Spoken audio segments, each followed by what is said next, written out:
Sometimes it is the day that provides the topic for a sermon. And when Shabbat falls on the 25th of December, I know that many rabbis give sermons about Christmas trees and Jewish attitude to putting such tree in a Jewish home. As a Russian-born, I grew up with a family tradition to decorate a green tree in a house during this time of the year. However, I didn't know that such a tree was associated with Christmas. And in fact, I didn't know it for a very long time. For me, it always was a New Year tree. Later, I learned that it was a part of the communist ideology and a Soviet Union's fight against religious symbols. They realized that decorating a Christmas tree was too strong the tradition was too strong among regular Soviet citizens, and people were attached to this tradition. Therefore, the plan was not to ban, in fact they tried, they couldn't. Then the plan was not to ban the tree, but to change its meaning instead.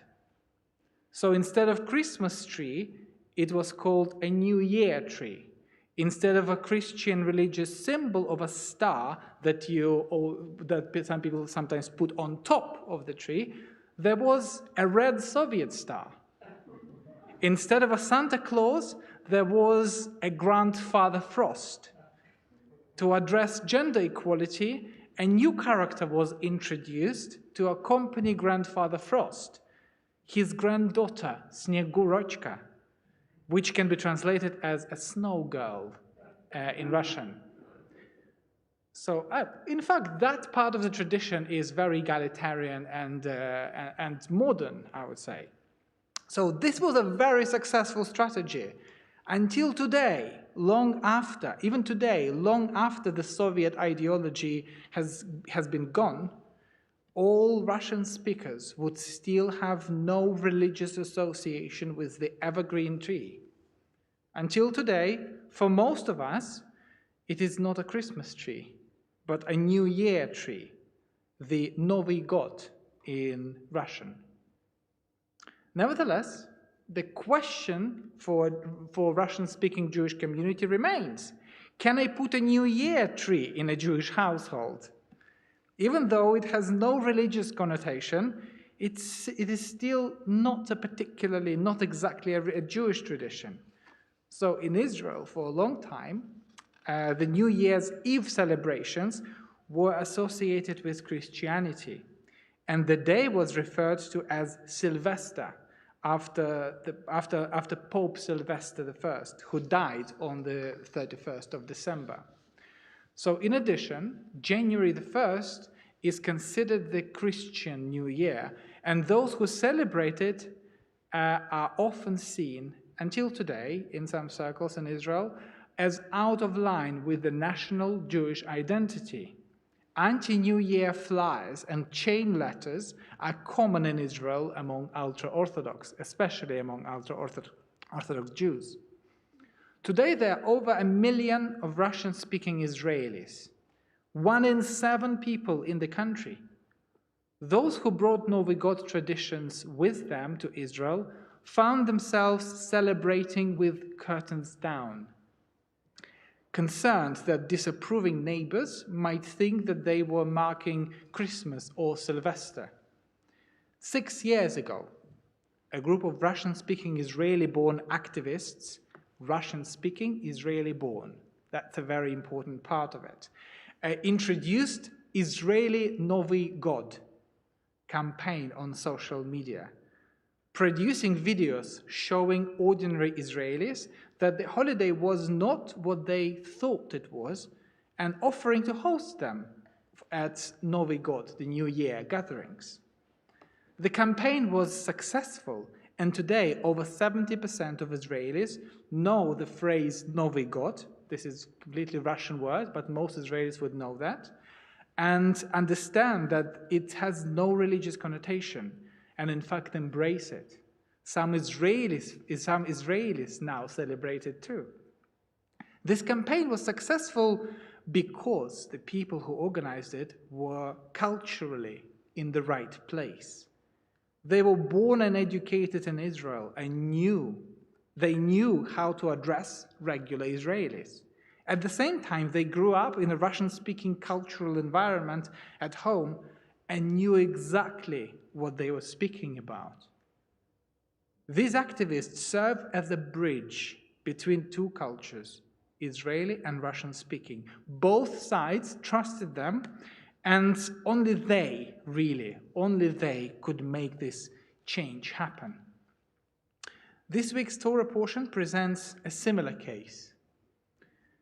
Born Jewish, raised in Egypt, Moses was perfect to deliver the message of freedom to Jewish slaves and, at the same time, Egyptian society.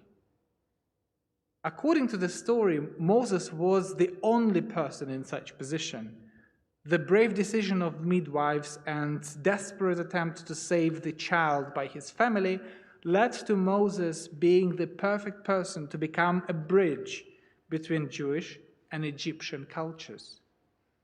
The question I always ask myself when I read this story, and in fact I already mentioned it today, did he have a choice to say no? Could Moses say no to this task?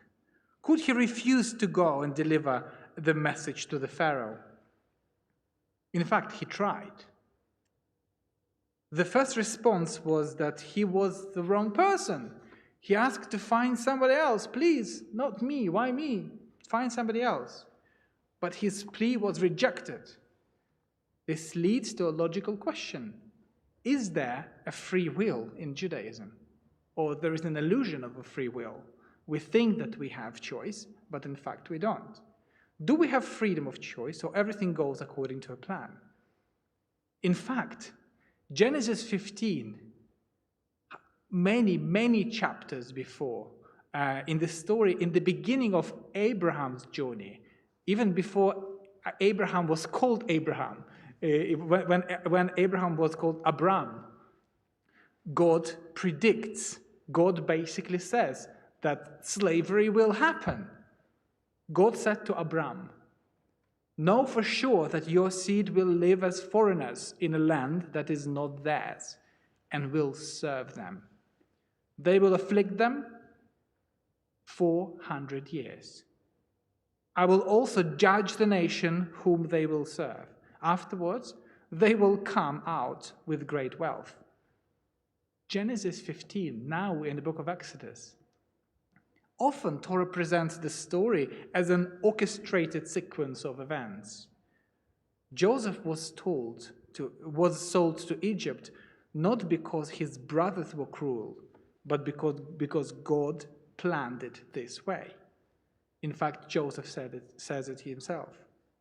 God's active role in taking the Israelites out of Egypt is emphasized explicitly and repeatedly throughout the Torah and Tanakh. But redemption from slavery and exodus from Egypt could never have happened had there been no exile and slavery in the first place. Did the divine intervention also guide the Israelites into Egypt, into slavery, or was the exile simply a result of human choices? Was God responsible for the hundreds of years of pain of the exile and bondage and slavery, or only the joy, or maybe only a good part, the redemption, was associated with God? Such questions have been in many Jewish scholars' minds throughout the ages. There is no one approach to this question. So one school of thought says that, yes, we have freedom of choice, and every action and decision we make will have consequences, positive or negative. The world works according to a certain unchanged, fixed principles, and the reaction will surely follow. If you don't understand these principles, it simply means that you need to work harder to know them, to figure them out. Thus, Ramban the Rabbi Moshe ben Nachman, a 13th century scholar from Spain, they argues that suffering might result from accidental misdeeds of which the righteous themselves might not even be aware.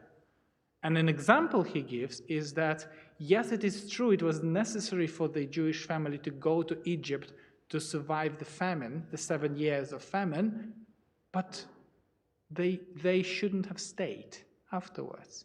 They shouldn't have gone back. So this is an example that Ramban gives.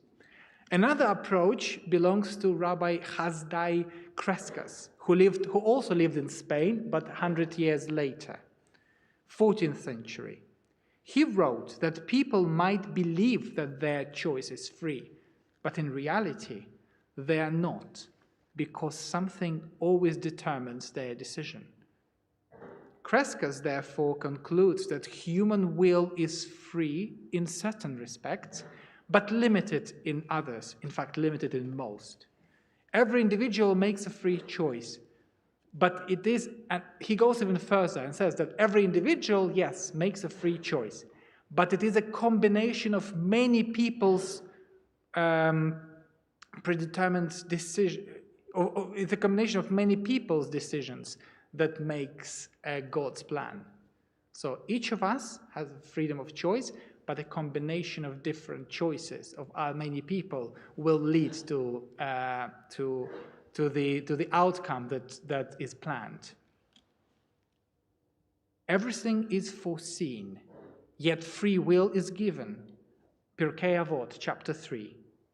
Based on this understanding, rabbis from Talmud formally described this problem as a paradox and beyond our understanding.